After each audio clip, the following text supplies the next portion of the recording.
So here's how to install Audacity on Windows 11. It's quite simple, so let's get started. First of all you're gonna do is simply go and open up any of the browser and then simply search for Audacity download.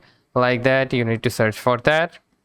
And now from here you will probably see downloads Audacity, so you need to tap on that and then this page will be open up. So if you're using Windows, we'll go to the Windows, and then from here you will need to tap on the 64-bit installer. You need to simply tap on the download. So after that it will be automatically downloaded. Then simply tap on the open file and then simply go with the OK, then next, and again next.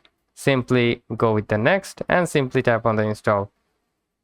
So it will take some time to install the Audacity, and then simply tap on the finish, and as you can see the Audacity has been installed successfully. So if you want to record any kind of voice, then you need to select and tap on this option, or you can simply tap R button on your keyboard to start recording like this.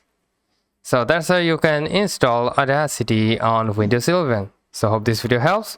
If yes, please leave a like and we'll see you pretty next time.